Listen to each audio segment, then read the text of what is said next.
Adam Levine performs at the 2019 Super Bowl halftime show. Credit NFL via YouTube. Andrew Whitworth spoke for many NFL fans last night as he tried to articulate how he felt in the aftermath of his team's 13-3 Super Bowl loss. "At the end of the day, we're all going to die," the Los Angeles Rams offensive tackle said, and perhaps his tacit reminder that the big dirt nap awaits each of us was the only rational response in the face of what was one of the most dispiriting, uninspiring Super Bowls in recent memory. And while the results of Super Bowl 53 won't leave anyone at CBS or the NFL scrambling for the cold comfort of a funeral shroud, the ratings suggest that millions of Americans may have opted for a little extra slumber rather than endure the entire enervating game. CBS's broadcast of the Patriots-Rams stalemate averaged a 44.9 household rating in Nielsen's 56 metered markets, which marked a 5% decline compared to last year's 47.4, and the lowest overnight since 2009. As it happens, the Steelers-Cardinals nail-biter marked the last time a Super Bowl failed to average more than 100 million viewers.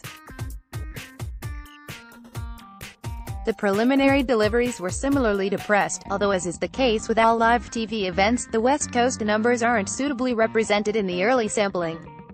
That said, the directional at best early data puts the CBS endgame audience at some 87.7 million viewers, of whom around 36 million were adults 18 to 49.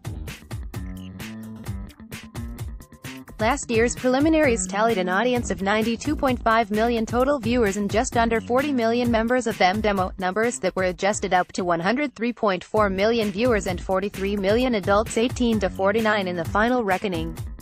Official linear and streaming stats will be issued later this afternoon.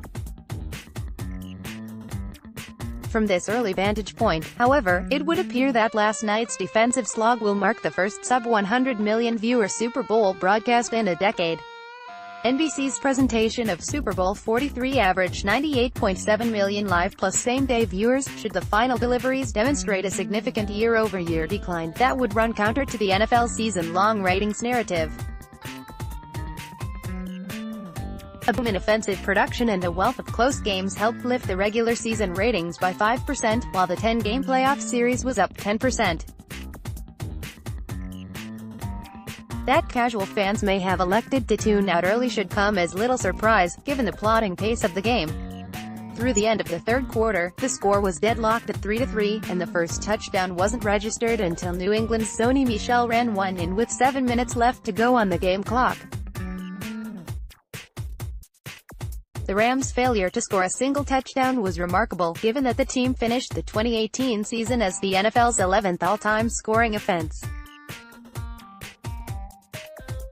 But the Patriots' defense was relentless in its pursuit of Los Angeles quarterback Jared Goff, sacking him 4 times, intercepting him once and limiting him to just 229 yards in the air and a 57.9 passer rating. Tom Brady fared only slightly better than his younger counterpart, racking up just 262 yards and an interception while finishing up with a meager 71.4 passer rating. Still, this performance was sufficient to earn Brady his 6th Super Bowl ring. With a grand total of 16 points on the scoreboard at the final whistle, Super Bowl 53 now stands as the lowest-scoring NFL title tilt in history. The Pats and Rams combined for 14 punts. This was nobody's idea of a good time. Of course, CBS doesn't make ratings guarantees with Super Bowl advertisers, and as such, it is not going to be on the hook for any perceived under-deliveries. If anything, the weaker turnout may be more of a burden for Fox to bear, as pricing for its broadcast of Super Bowl 54 will be shaped by this year's ratings. The average rate for a 30-second unit in last night's game was around $5.2 million a pop. According to preliminary Kantar media estimates, in-game ad spend was $382 million, which would make it the third highest haul on record.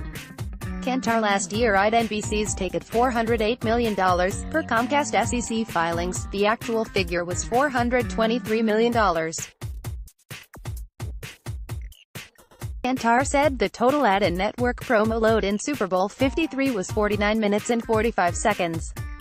that accounted for nearly one-quarter, 23%, of the CBS broadcast.